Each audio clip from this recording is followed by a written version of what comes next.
Alright, so this machine has a keyboard that's not functioning. Some of the keys on it just don't register anything. So the only part that I've skipped that I won't be showing you is all the bottom screws have been removed already, which you can remove with a standard little Phillips screwdriver. Alright, first thing, most important, when you're working on these machines, unplug the battery before you do anything, and I like to just touch a power supply of the computer to ground myself before I get started. And I like to put a little magnet on the end of my screwdriver to pick up all these screws. So I'm going to start by removing the motherboard. Now one thing you're going to notice is that this computer is quite dirty and nasty. Like most of the computers that come in with some sort of spill damage on them. So since this computer has had a spill, I'm also going to do a bit of a cleaning on it, because they're going to come back in a month and say that it doesn't turn on or whatever, or it acts funny, and they're going to blame it on me for opening it up for the keyboard. So what I do with all the computers that come in for a keyboard replacement, or I even slightly suspect liquid damage, is I ultrasonically clean the motherboard in the crest over there, which I'll show you soon.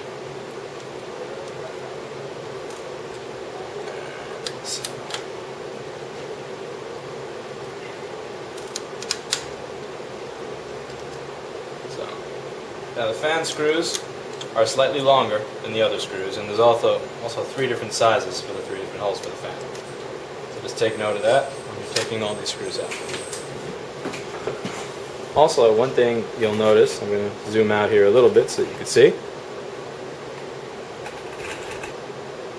is I like taking my screws out in the order in which they were removed. So 1, 2, 3, 1, 2, 3 for the fan.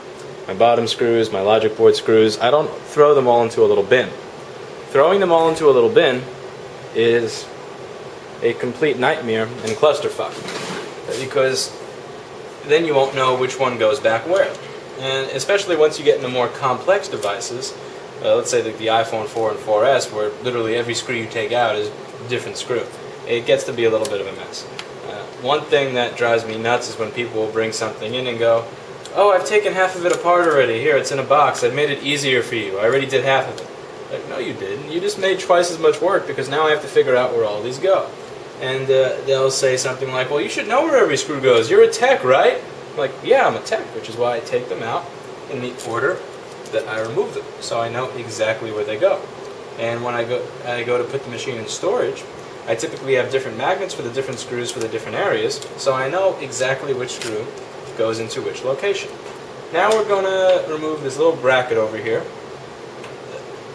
right by the video cable. This bracket is what is holding this microphone in place. So you don't want to break the microphone cable, which is common, and also there's this DC in board for the power for the machine is routed right around the bottom of this. So I'm going to remove the DC in board cable. Oh crap, this is dusty, disgusting, and dirty. Yeah, get a load of this shit. And then I put that aside.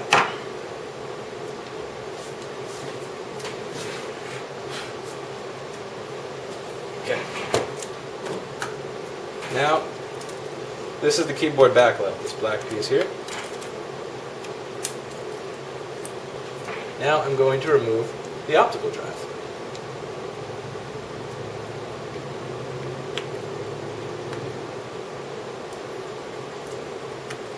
Also, the speaker is attached right on top of the optical drive, so I'm going to take this off as well.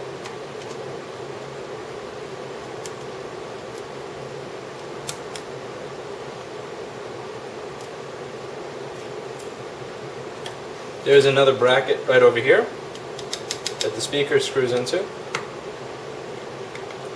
And it's also for one of these bottom screws in the case. So I'm going to take this bracket out so that I can take the CD drive out. You can hear that's the liquid that got spilled into it. Now there's this bracket in the middle here that the motherboard screws into, and that this DVD drive and also part of the speaker screws into. It's held in with 2 screws. We're going to remove the bracket. So now I got this little bracket out here. Now the power button right over here is ready to be removed. It's attached to the keyboard. Also, quick hint, lots of technicians will charge twice as much to perform the exact same keyboard repair if the power button is not working, because the customer doesn't know it's just a keyboard. They think that anything can be wrong with the computer because it's not turning on. 90% of the spills are actually resolved by replacing the keyboard, which houses the power button. So a keyboard replacement that may be $100 to $200 turns into $300 or $400 onto the ambiguous idea that, you know, we're just repairing the whole computer, we're making everything work, when in reality the keyboard is what's keeping everything from working. So there's a little piece of tape that is routed around this speaker wire.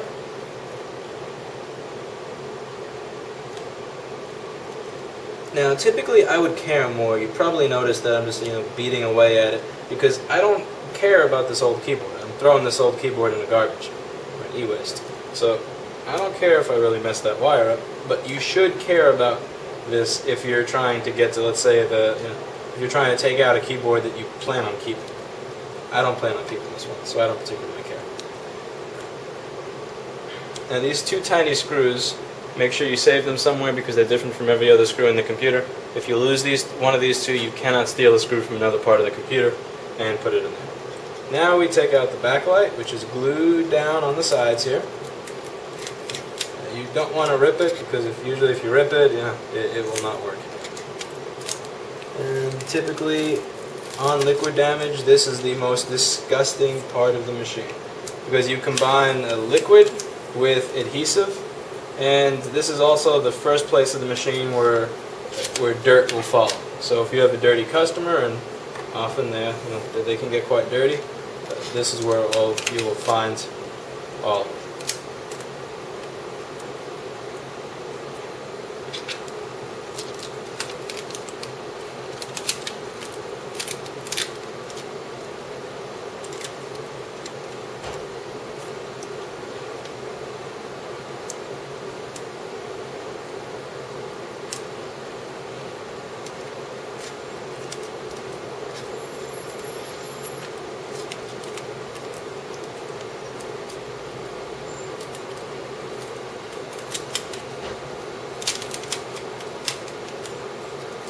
Once you have it removed on the sides, don't think you're home free in terms of being gentle with it, because it's also going to be stuck to these layers that are fucking crazy dirty by whatever liquid that was spilled into the machine. This here is nasty. I'm going to be putting that in the ultrasonic cleaner. Also, this here is kind of nasty, and again, I'm already here, so I don't really mind making it better, since I am already inside the computer.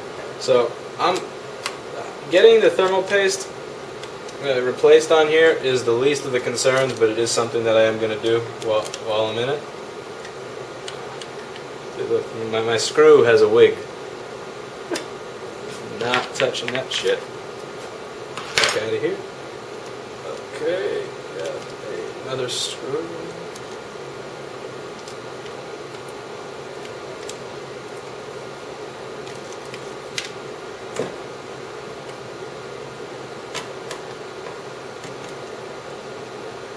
Yuck. Heatsink. This cruddy garbage thermal paste.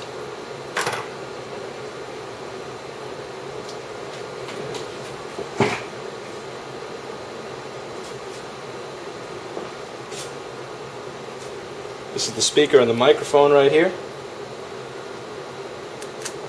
Be careful when unplugging those, because it's very easy to pull out those little prongs from the connector, and then you'll be stuck buying another microphone or speaker, or soldering the one that you have to the board. Okay, I'm going to take out the memory.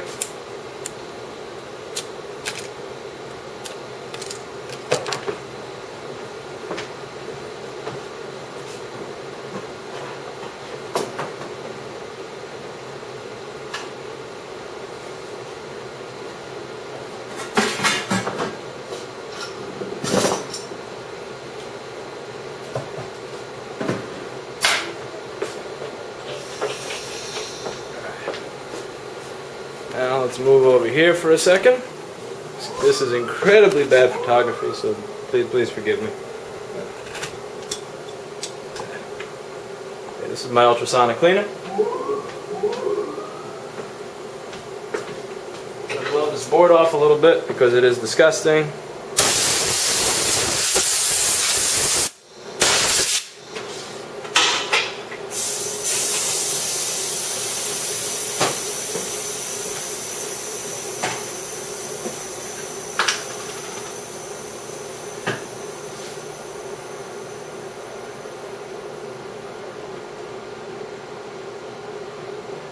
I'm also cleaning the thermal paste off with the Q-tip and some alcohol before I throw it in this machine. Okay, and the clump.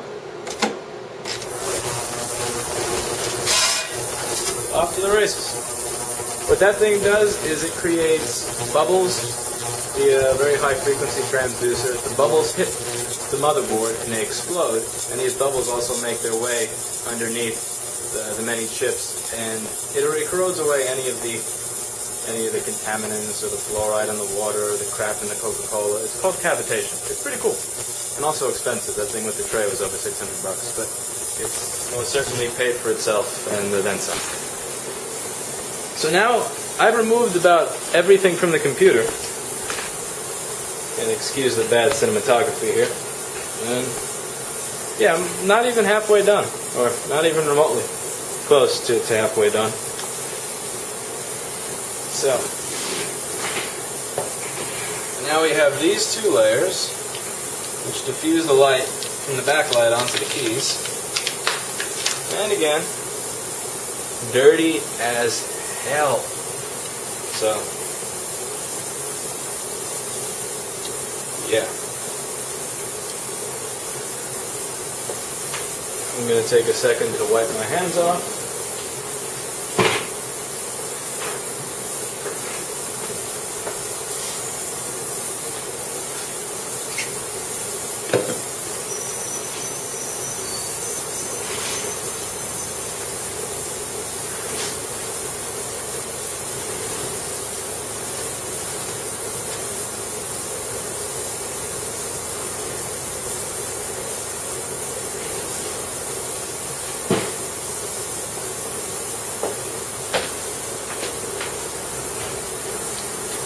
Alright, now for the fun part. These are all screws that hold the keyboard in. This keyboard is thinner than a lot of other keyboards, and the way it achieves stability while being as thin as it is by being screwed in literally throughout the entire keyboard.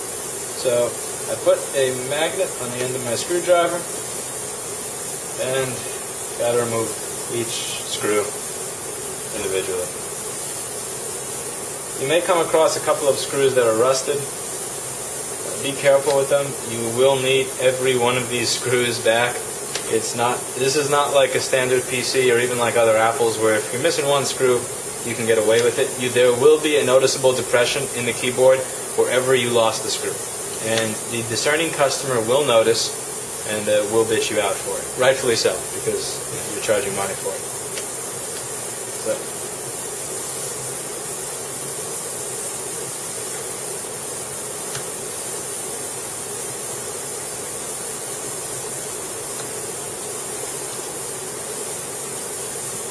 That ultrasonic cleaner makes a beautiful sound.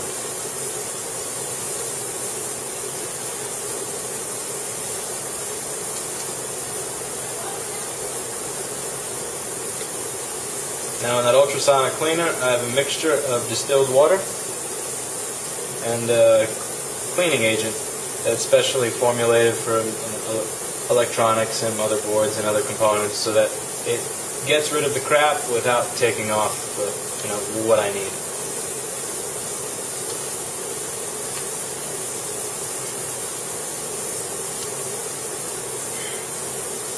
Don't go putting dish soap into an ultrasonic cleaner or Mr. Clean from the store. It will end very badly for you.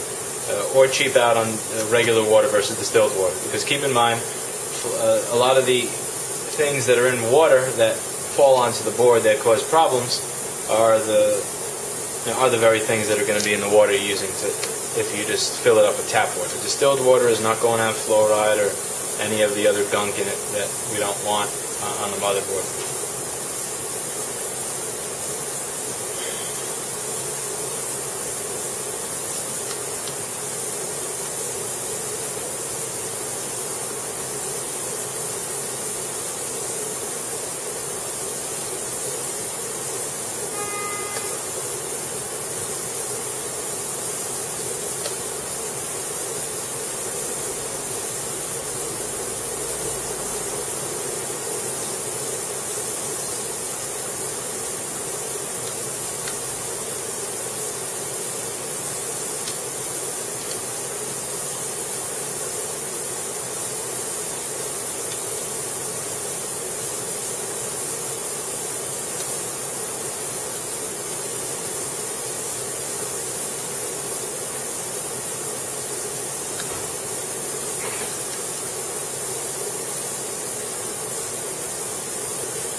I'm going to turn the motherboard around. It's been a few minutes. To the other side.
I used to do this taking all the screws out in a row, but this is such a boring and mundane process that I like to give myself the limited entertainment of randomly choosing which screw I'm going to remove.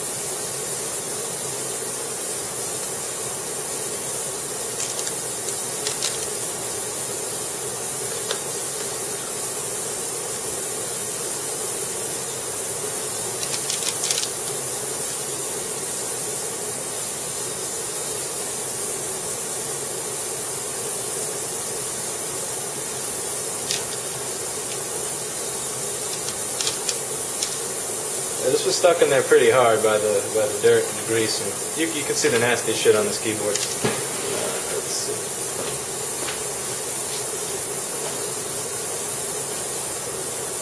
So to compare this to a non-nasty keyboard, yeah, the difference doesn't show up on camera as well as I'd like it to, but yeah, skin oils are nasty. Okay, this can go away. I'm not saying I'm going to make this look brand new, but I don't have it in me to give a computer back to somebody knowing that all that shit is inside of it. So, step 1 is shaking the crap out of it. Step 2 is going to be going around it with a Q-tip, some alcohol.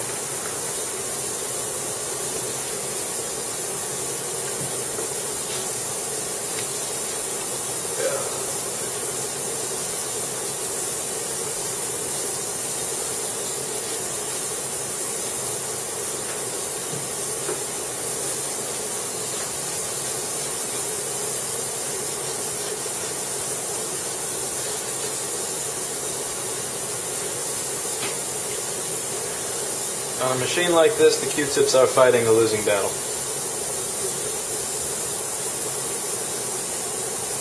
There is far more dirt than I have Q-tips.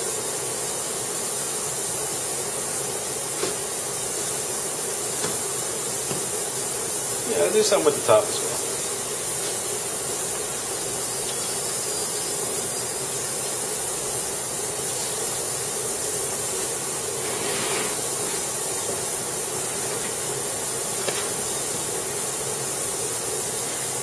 And I'm not gonna go, drive myself nuts and make sure this is spick and span and beautiful, but you do want to make sure that there isn't a bunch of garbage in between the keys, because it will affect how the keys feel when you type. There are junior technicians that will just take the old keyboard out and throw the new one back in, and it's very rare that you find somebody who complains about how it feels, because typically if they're the kind of person that lets their machine get this dirty, they're not a discerning customer. But I have met one or two that will actually notice the difference in tactile feedback on the keys. So for the last 4 years, every one of these I do, I clean out the excess dirt from inside each key. Not something you have to do, but it's just a good idea.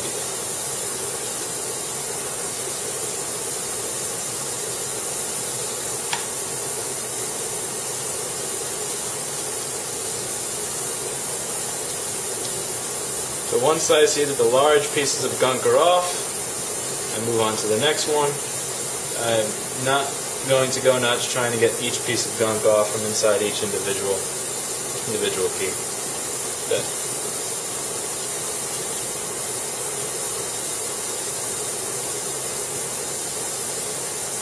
But it's important that you at the very least do this.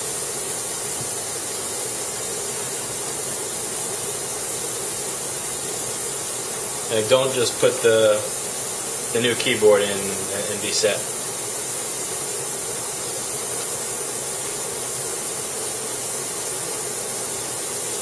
Because you will be a lot more pissed if you have to open it again to do this later than you will just cleaning it right now.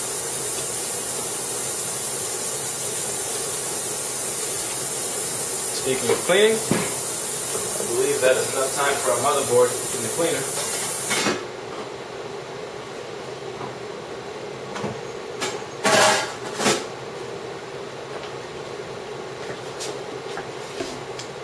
So I'm going to use some alcohol to displace the water on this.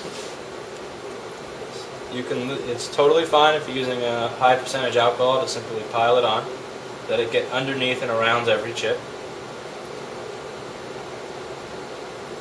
Alcohol does displace water. It does a good job at it. And it evaporates quickly.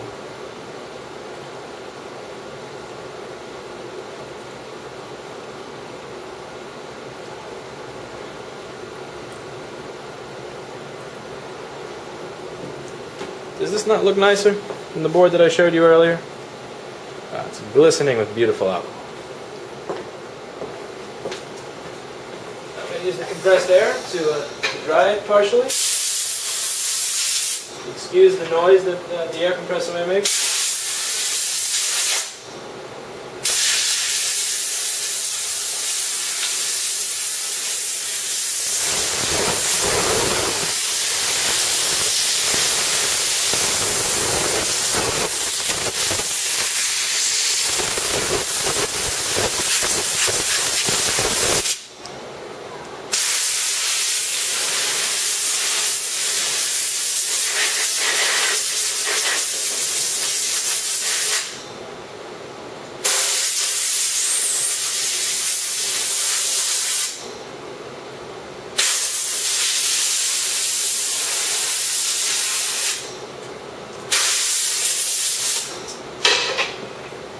And I actually let the motherboard dry off in the air filter.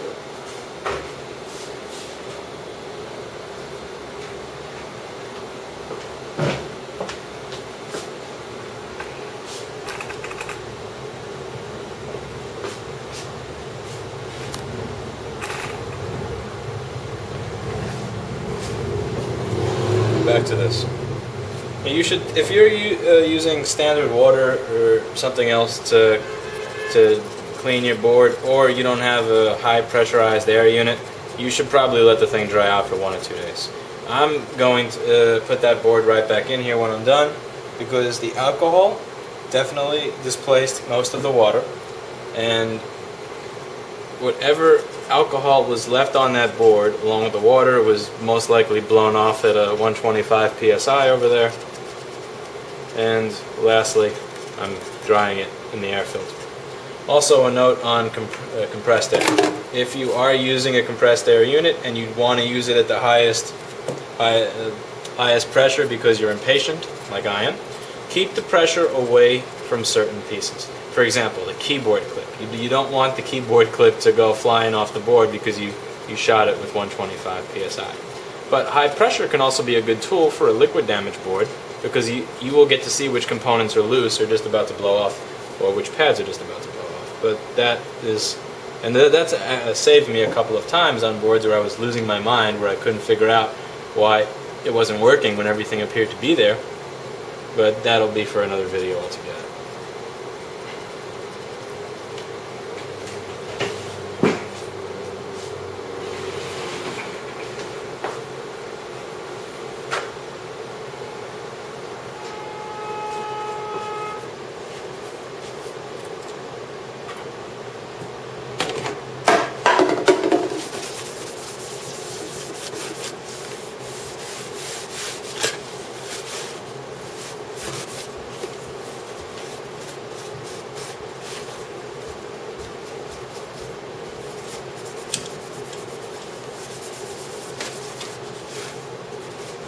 It's up to you how far you want to go, particularly in denastifying a customer's computer.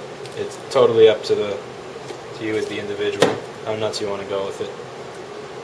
Considering where this started, I'm quite contented with where I've gotten. You can also see how nasty the paper towel has gotten since I started as well. Also, I'm not gonna throw the backlight into that cleaner. That is a bad idea. But these diffuser layers, I will, because again, that is nasty. So.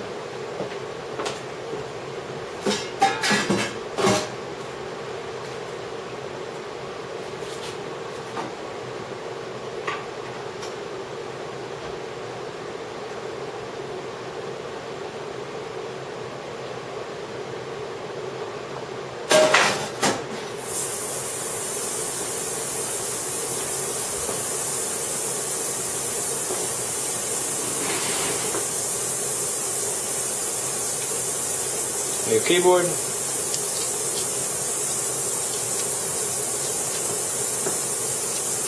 Yeah, you can see that it doesn't really sit well at all, and without all the screws in. Again, with a PC, you'll have a screw here, a screw here, a screw here, and you'll be done.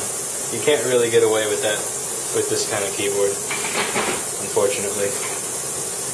So, if you thought taking the screws out was a pain in the ass, wait till this one. Now you get to put them all back in. And this is the part where it's easier to lose them, because instead of having screws that get sucked up by the magnet, you're taking the screws off and they have a chance to fall down.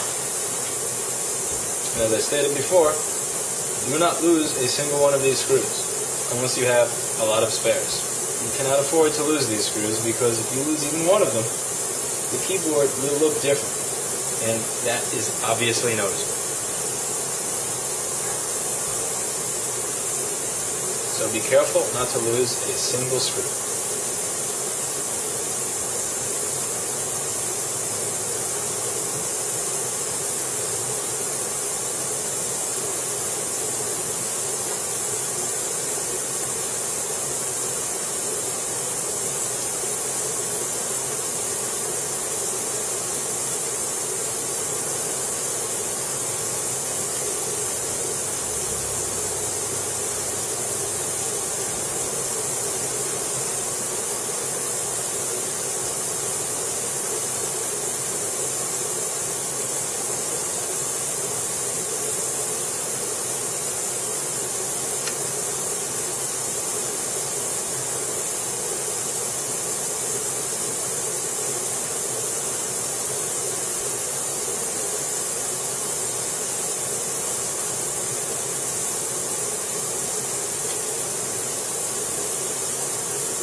If you couldn't tell from how I'm taking these screws off, I'm about ready to go home.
You can tell when you're really tired because you start screwing the screw into where there are no holes.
Now see this here? This is the trackpad cable. Make sure that the trackpad cable is not underneath the keyboard when you screw it in. You really don't want to take this whole thing apart and undo all this shit because you missed one cable. Common mistake.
Once I'm down on my last screw, I look over all of these holes to make sure that they're all filled with a screw. If one of these holes is supposed to have a screw and it's blank, I go to my spares bin and I get another one. And you also got to make sure it looks good. When open, the keyboard is nice and even, which this one is. And don't go crazy looking for keys to not be even. Only do something if the key tells you that it's not even. It's a consumer laptop. It's not a modern art. It's not going to be absolutely positively 100% even. But you'll know what I'm talking about when you look at this thing and you see that a key is doink. You'll know that you missed a screw or that something's wrong with that key. So this keyboard looks nice and even. I'm happy. Now let me check out those layers that I'm going to have to put on top here.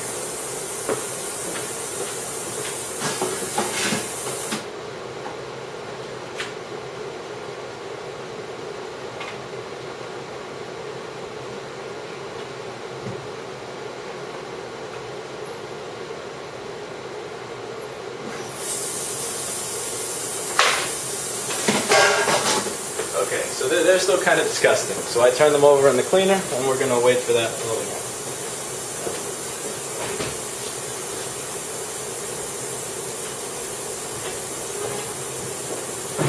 So my motherboard's pretty much dry here.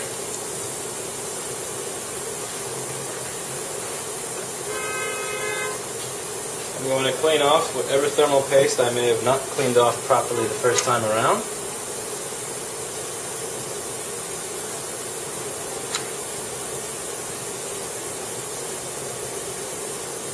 I don't like leaving that stuff on the side of the chip, even though it's not actually going to affect the chip at all, since this is electrically conductive thermal paste.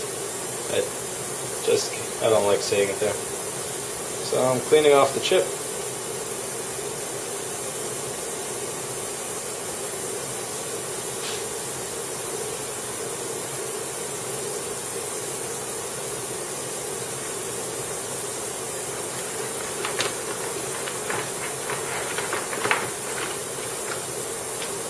don't be lazy with this shit. Q-tips are cheap. So you need another one, grab another one.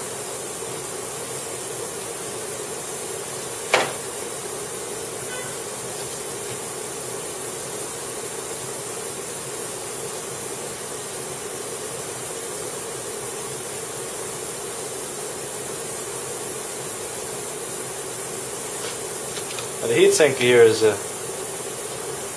you can see it's quite nasty. Filled with dust, and that thermal paste is just gross. So sometimes I use a napkin at first to get rid of that crap, because there's a lot of it.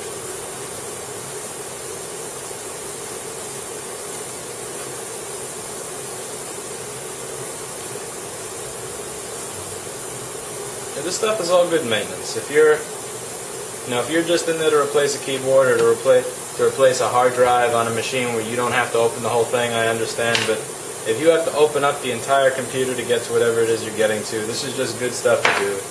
And people will notice it. They'll say, my computer used to run really hot. Now it's cool. And now it doesn't make a lot of noise.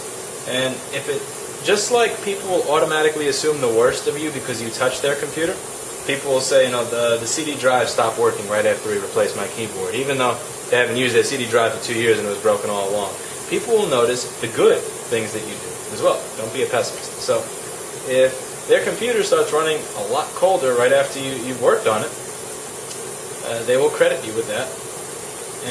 And it sits in their mind next time they have a problem. It's not just, let me just go to that guy because he's who I went to last time. People will go to you again because they know that you really did a good job. Okay.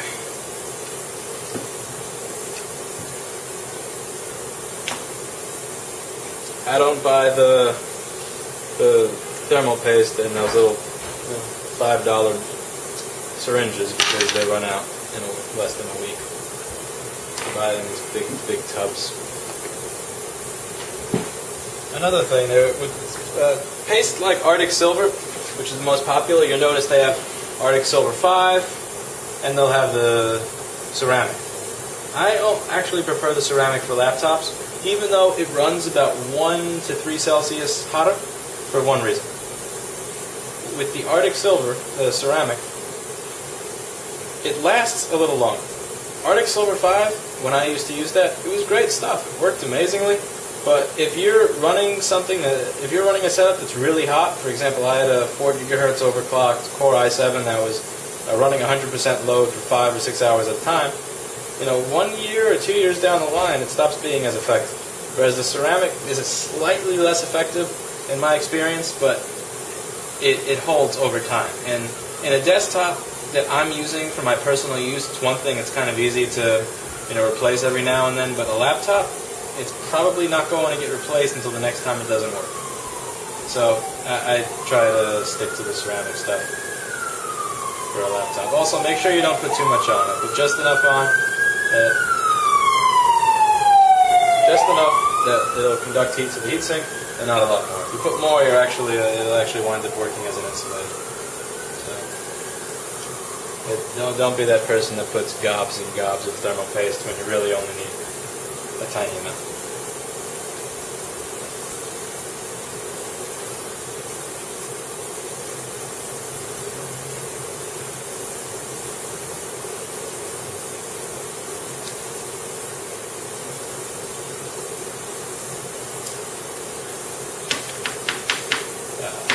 So fucking dirty. I'm being a lazy ass. I should really just get up, get the compressed air unit, and take this crap off that way. But it's late.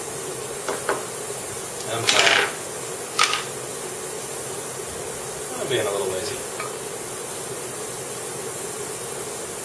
If you're going to be lazy as a technician, be lazy where it doesn't affect the repair or it doesn't affect the customer.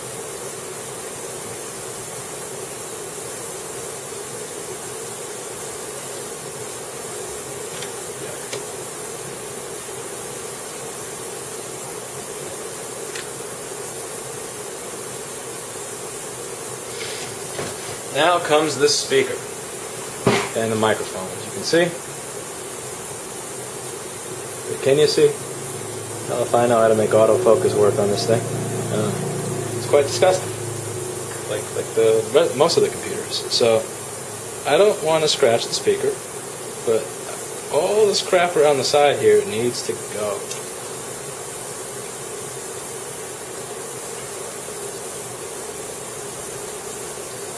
Because it will make the speaker rattle. But when you play loud music, you'll hear a little just bits of distortion that it's actually caused by the food and these crumbs. And again, you will be if you open the computer, trust me, you will become to blame for everything that doesn't work on it. So it's good practice to do these little pieces of maintenance while you're working on it.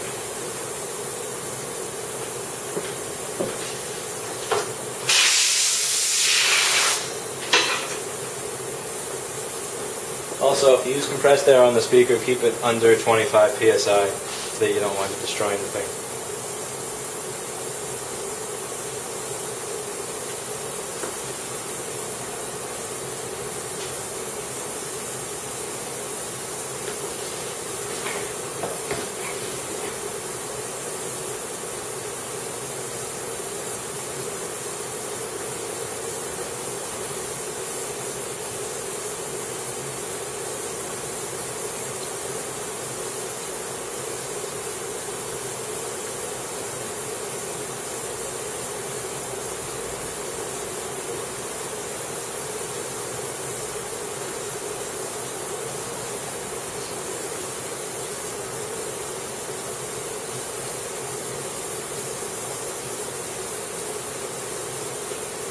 There's already adhesive on the bottom of this, but I still like to put another piece because it's going to fall off as I'm inserting the motherboard in. It always happens for me. It's just a pain in the ass.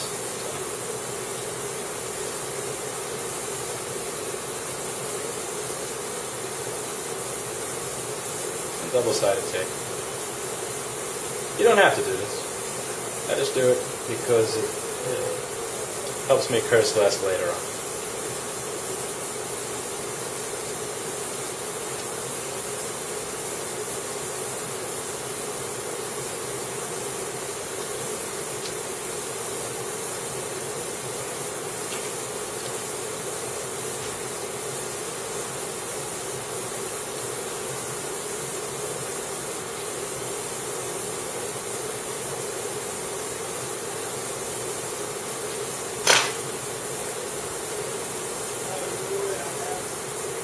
Now you'll see on a lot of these there's typically a little screw hole of some sort and an indent in the speaker, so make sure that that lines up.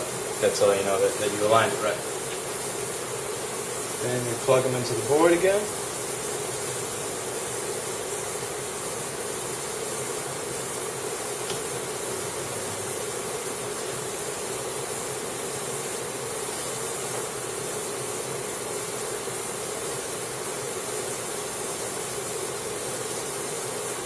Any luck, you're not half asleep like I am, so you'll route it right the first time.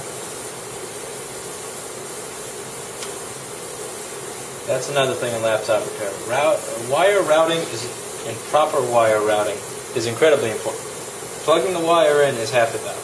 Plugging it in so that it's not crimped by another metal screw or piece that's going to fit there where, let's say audio is going to short to ground or a power supply is not going to short to ground. Wire routing is very important.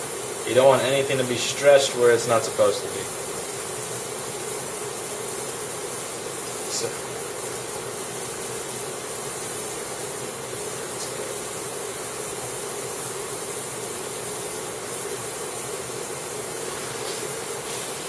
Now let's see what our keyboard backlight layers look like here.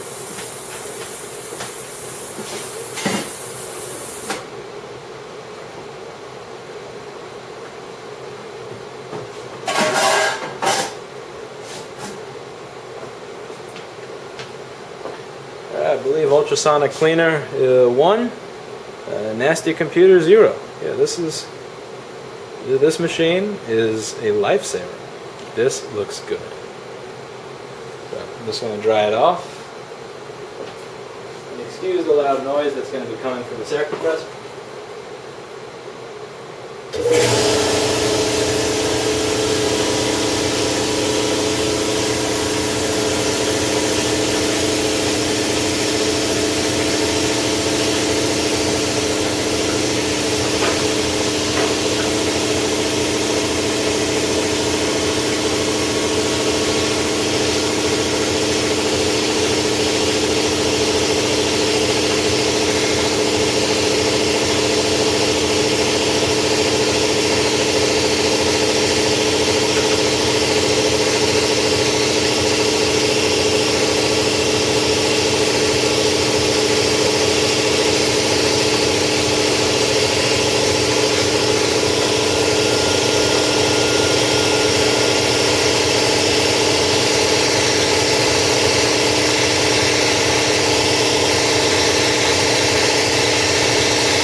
nice and good and dry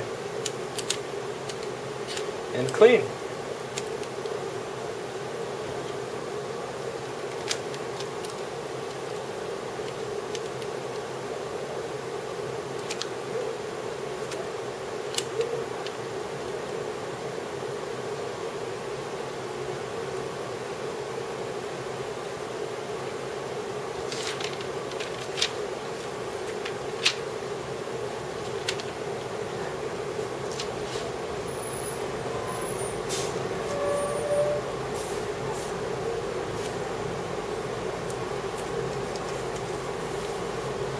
You want to align the backlight layer properly so that the lights shoot into the keys the way they're supposed to.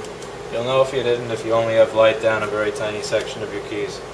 If you do, you did it wrong.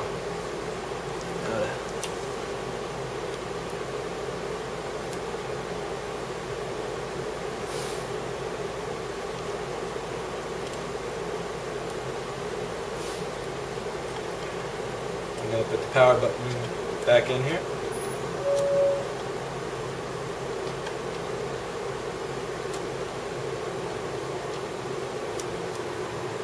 It'd be really nice to this button, because if you rip that cable that the button is attached to, you have to do this all over again. And the 20 or 30 or 40 bucks you spent on your keyboard, or your 150 if you bought it from a place like iXiCjLias1w, whatever money you spent on this thing is a small consequence. But doing all this work again is absolutely miserable. The only thing worse than doing this once is doing it twice. Okay, so we have this in. Now, the bracket. The bracket back in.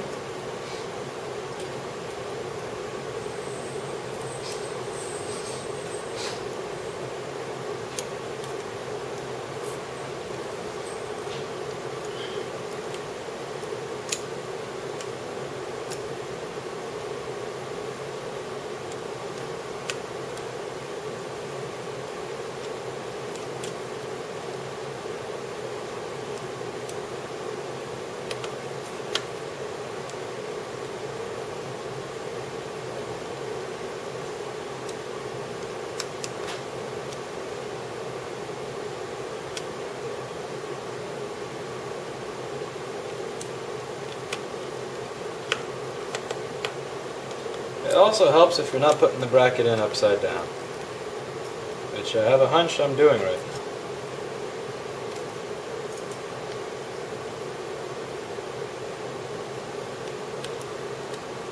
now. I sure was trying to put the thing in upside down.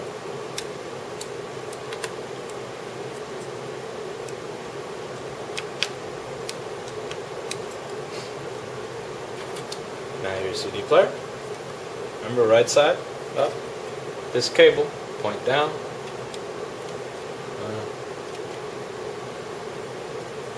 Don't crimp the speaker wire while putting the CD player in. If you do, you will have no sound. You don't want to have no sound. You like sound. It's a media computer. It's part of why you buy this thing. So don't crimp the wire.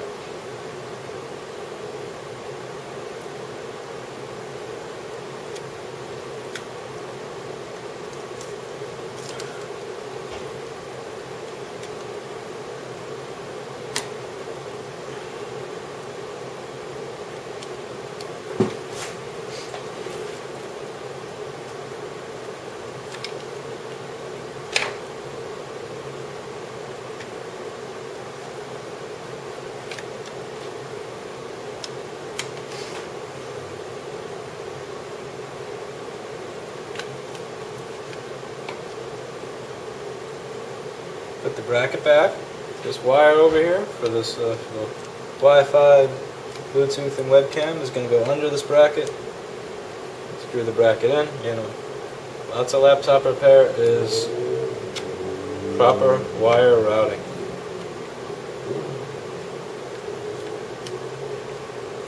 When you route the wires properly, life is beautiful. When you route them fucked up, life is miserable.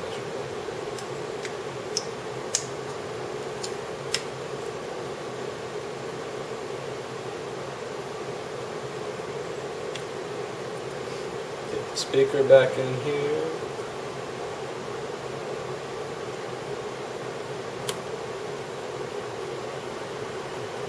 Okay, now putting the motherboard back in. Plug the DC board back into the motherboard. Please don't just put this in here and then plug all the top things on. Somebody used to work for me who would almost never plug the DC inboard, which is this, into the board. And I would have to be that nice guy who would fix your charging problem for free because you had a keyboard done here. When in reality, the charging problem was caused by the fuckwit that didn't plug the DC inboard in. So, if you're a technician working for somebody else, please do this so that the owner doesn't have to charm his way out of your mistakes. And if you're doing it for yourself, please do this so that you can get the money at the end of your repair and not the hassle. There are so many people that do not plug the DC inboard at the end of the keyboard. It blows my mind. Okay.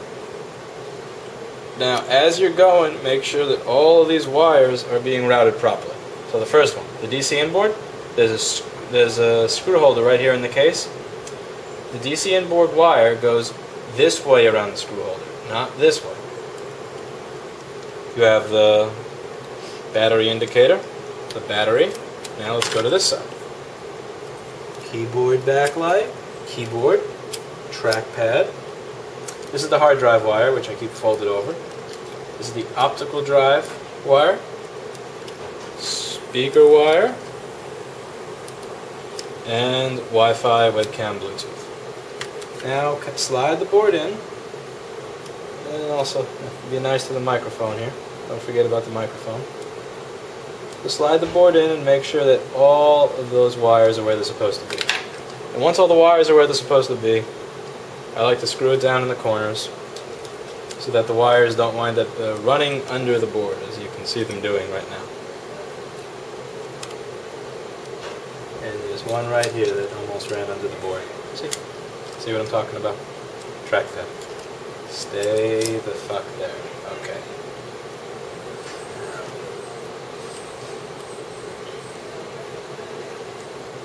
Screw. Screw. Okay. Now they're not going to go running. I'm going to take the microphone wire here. And you don't want to just shove the microphone anywhere. Put it back in the hole that it's supposed to be in. If you don't, it's not going to sound as good. People notice. People care.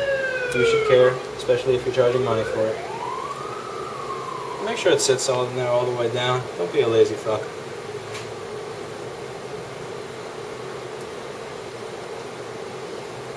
It's about 2 a.m. here, and I'm not being a lazy fuck, so you have no excuse for it either. Okay.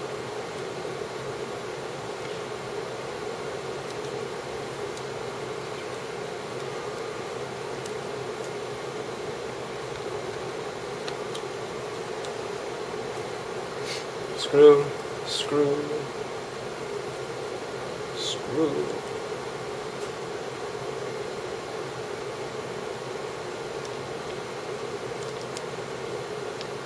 If you've done a really good job, you'll notice at the end of the repair that you have no spare parts. When you buy this keyboard, don't be mistaken, especially if you buy it from me, and there are things left over at the end. Those are not spare parts that I included just as a thank you for your business. That's crap that's supposed to be inside of your laptop that you didn't put back in your laptop. So at the end of your repair, there should be no spare parts. I'm also not scratching the board here. I'm using the side of the screwdriver to help keep this pinned down so that I can plug these cables in. Because these cables can be a nightmare otherwise.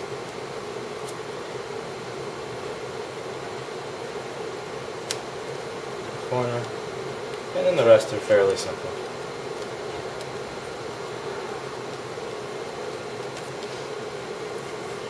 Route your Wi-Fi, webcam, and Bluetooth in between the speaker and the DVD drive. Not on top of, not around, in between.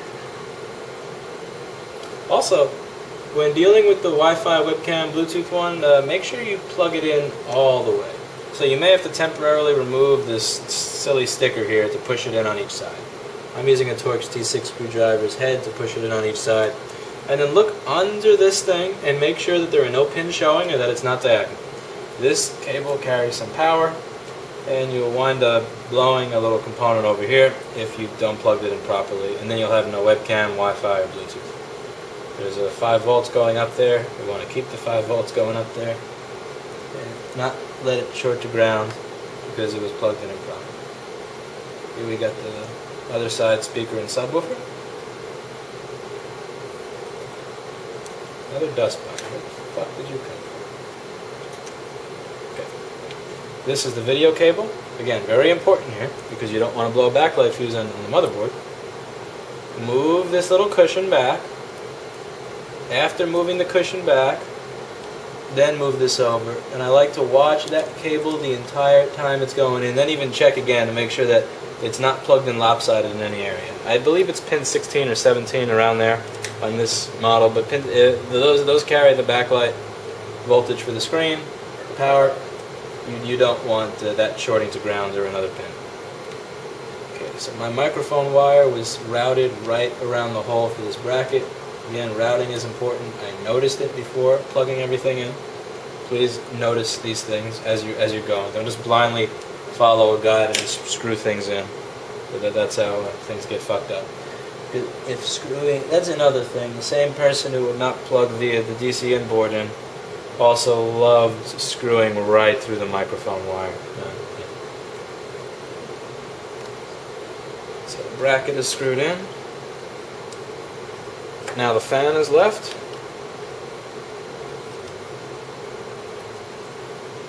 Big screw goes over here.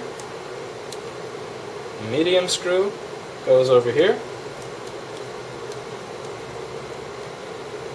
Tiny screw goes over here.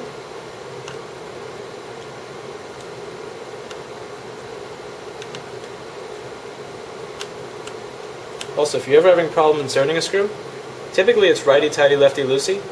Go around the left way until you hear it click. Then you'll know you're okay to start going in the right way. Instead of continuing to screw harder and harder, because then you'll wind up stripping it because you're not screwing in the grooves.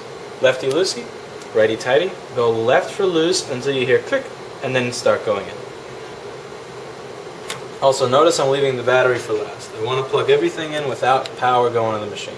Don't have power going to the machine while you're unplugging or plugging shit in. Unless it's your computer and you don't care if you break it. If you don't care if you break it, if it's not yours, and you're not really accountable to anybody, then don't care. But if something else breaks on this, I have to wind up eating it, so I don't do that. Now I'm plugging it in before I close the bottom. I'm going to test it. If you don't test it before closing the bottom, it is typically bad luck and it will not work. So I'm going to boot up into safe mode and check all the keys. Or single user mode, I should say. I'm still in Windows mode here.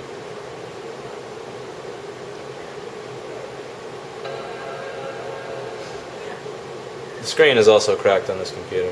That's going to be work for another day, though. They don't want to fix that right now, which is totally fine. It's their computer.